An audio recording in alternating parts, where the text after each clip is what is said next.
तर फ्रेंड्स इथून बघा या खोलीकरणाचा आपण बघितलं तर जवळपास 3000 खोलाईचा भाग इथून खाली आहे.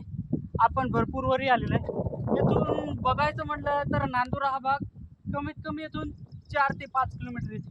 हा सर्व भाग बघितलं तर जंगल आहे. जंगल याची काय म्हणते या जंगलामध्ये मंगल करण्यासाठी आम्ही इथं आलोय. आम्ही आलो तर खरं लाकड न्यायसाठी. पावसाळ्याचा कधी गॅस सगळी बंद पडली कदाचित आपल्याला पण आम्ही लाकडं गोळा करायसाठी जंगलामध्ये आलो. हा भाग बघा असं बघितलं हा तर खूपच भयानक आहे. यातून भयानक म्हणजे पाहायचं गेले की कुठून काय कोणता प्राणी निघेल आणि कधी हल्ला करेल काय सांगता येत नाही. चला पुढं अजून भरपूर पुढं जंगल आहे. ते बघा समोर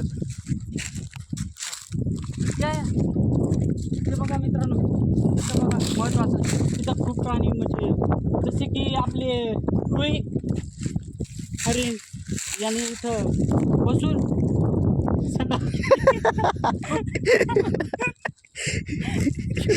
बघा असल्याची वेगळी मजा असते. चला पुढं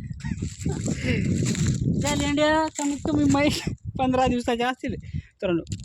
येते ते रोज येतात पण आता सध्या थंड वातावरणाच्या ठिकाणी बसले आता दूरवर गेलेले आहेत.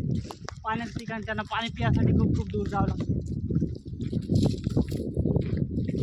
जंगलाचा हा भाग खूप भयानक असतो. त्या जंगलामध्ये कुठं पण तुम्हाला असा व्यक्ती दिसणार नाही कारण याच्यात भीती खूप आहे. वाहक पण आहे, चित्ता पण बरेच वेळ दिसलेला आहे. म्हणून त्या जंगलामध्ये कोणी यायचा प्रयत्न करायचा नाही. हे आम्ही म्हणजे जेव्हावर उधार टाकून गेलेले घरच्याने सोडून दिलेले माणसात तुम्ही तिकडे गेले तरी चालते पण लाकडं घेऊन या. आयत्या बाकी रेगोट्या होणारे माणसा पाण्याची पण व्यवस्था नाही मित्र. तरी 15 किलोमीटर आलो असेल. काय रे लाकड हे काय रे ते बघा लाकडं आम्ही न्यायचे म्हणजे कसे ते असे पडलेले मेडलेले लाकडं घेऊन जायचे. शिकायची सगळं